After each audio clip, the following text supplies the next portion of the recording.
அனைவருக்கும் இனிய மதிய வணக்கம். இவ்வுலகில் மிகவும் பயங்கரமான, கொடூரமான, மிகவும் சக்தி வாய்ந்த ஆயுதம் எது என்று கேட்டால் நிறைய பேர் என்ன சொல்லுவீங்கன்னா பார்த்தீங்கன்னா hydrogen bomb, nitrogen bomb, atomic bomb என்று சொல்லுவீங்க.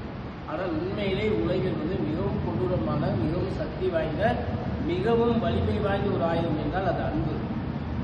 சரியா? அன்புக்கு நிகர் எதுவுமே கிடையாது. நாம் இப்பொழுது ஈஸ்டர் பண்டிகை கொண்டாடும் ஒரு தருணத்தில் உள்ளோம். இது கிறிஸ்தவர்கள் தவக்காலம், லென்ட் பீரியட் என்று சொல்லுவாங்க. இந்த லென்ட் பீரியடில் பார்த்தீங்கன்னா நம்ம நிறைய ஒருத்தல் முயற்சிகள்லாம் எடுத்துப்போம். நம்ம நிறைய ஆக்சுவலாக நிறைய ஆக்சுவலாக பார்த்தீங்கன்னா உண்ணாவிரதம் அந்த மாதிரி பார்த்தீங்கன்னா ரைட். அதே மாதிரி பார்த்தீங்கன்னா பிறருக்கு உதவக்கூடிய அந்த நல்ல எண்ணங்கள், தவக்குணம், இந்த எல்லாமே கொடை குணம் இதெல்லாம் நம்ம வச்சுருக்கோம். பார்த்தீங்கன்னா இதுதான் இதனுடைய முக்கியமான இது. சரிங்களா? இப்போ பார்த்தீங்கன்னா இந்த அன்பை விளக்குவதற்காக, இந்த ஈஸ்டர் பண்டிகையினுடைய முக்கியத்துவத்தை விளக்குவதற்காக ஒரு சிறிய கதை உங்களுக்கு பகிர்ந்து கொள்ள விரும்புகிறேன். இதனுடைய இது பார்த்தீங்கன்னா இது கிஃப்ட் ஆஃப் த மெஜைன்னு சொல்லக்கூடிய ஒரு ஷார்ட் ஸ்டோரி, ஒரு சிறுகதை. இதை எழுதியவர் அமெரிக்காவை சேர்ந்த ஓ ஹென்றி என்பவர். இவருடைய உண்மையான இயற்பெயர் வில்லியம் சிட்னி போர்ட். இவர் எழுதிய முக்கியமான கதைகள் ஒன்று த கிஃப்ட் ஆஃப் த மெஜை. மெஜைன்னு சொல்லக்கூடியது பார்த்தீங்கன்னா இயேசுநாதர்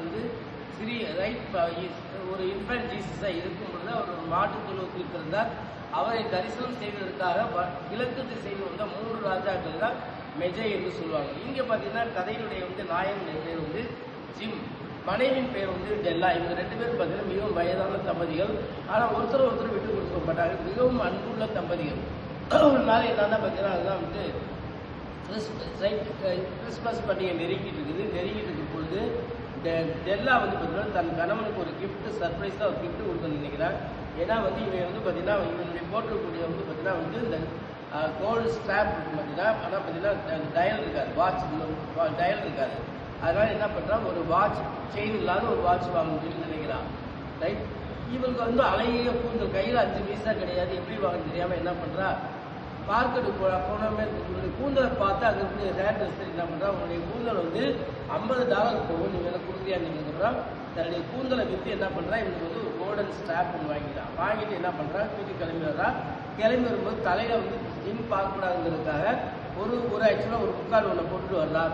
இவன் என்ன பண்ணுறான், ரொம்ப நாளாக எல்லாருடைய அழகான கூந்தலுக்கு ஏதாச்சும் செய்யணுமே, ஏதாச்சும் வாங்கி கொடுக்கணுமே சொல்லி என்ன பண்ணுறான், இந்த டார்டஸ் ஃபார்ம் ஆக்சுவலாக பார்த்தீங்கன்னா யானை தங்கத்தாலான ஒரு சீப்பு வாங்க நினச்சி என்ன பண்ணுறான், போயிட்டு இவன் என்ன நேராக போய் என்ன பண்ணுறான், அந்த கோல்டன் ஸ்டாப்பை விற்றுறான். கோல்டு ஸ்டாப்பை வச்சுட்டு சீப்பு வாங்கிட்டு வந்துடுறான். வாங்கிட்டு பார்த்தீங்கன்னா சர்ப்ரைஸாக டெல்லா கொடுக்க போகும்போது டெல்லா முந்திட்டு என்ன பண்ணுறா, ஜிம்முக்கு பார்த்தீங்கன்னா அந்த என்ன பண்ணிடுறான், அந்த இந்த டயல் உள்ள அந்த வாட்ச் கொடுப்பா, ஸ்ட்ராப்பில்லாத வாட்ச் கொடுப்பா. இவன் பார்த்து சிரிப்பான். சிறிது டெல்லாம் என்ன மண்டே வித்தியாசத்தில் இருக்கிறப்ப அந்த வெயில் எடுத்து பார்த்தோம்னா கடைசியில் என்னன்னா பார்த்தீங்கன்னா அங்கே பார்த்தீங்கன்னா தலையில் முடி கிடையாது. தலையில் 2 பேருக்கு உங்களுக்கு முடி கிடையாது. ஸோ இந்த கதை மூலமாக நாம் தெரிந்து கொள்ள விரும்பும் என்னவென்றால் பார்த்தீங்கன்னா ஒருவரை ஒருவர் விட்டுக் கொடுக்காத ஒரு அன்பு இந்த 20 நிலவியது. ஸோ இந்த ஒருவரை ஒருவர் விட்டுக் கொடுக்க முடியாத ஒரு அன்கண்டிஷனல் லவ் இருக்கும் பொழுது குடும்பத்தில் கணவன் மனைவியிலேயே மிகவும் அமைதியான சூழல், சந்தோஷம் நிலவும் என்பதை கூறிக்கொண்டு விடைபெறுகிறேன். நன்றி, வணக்கம்.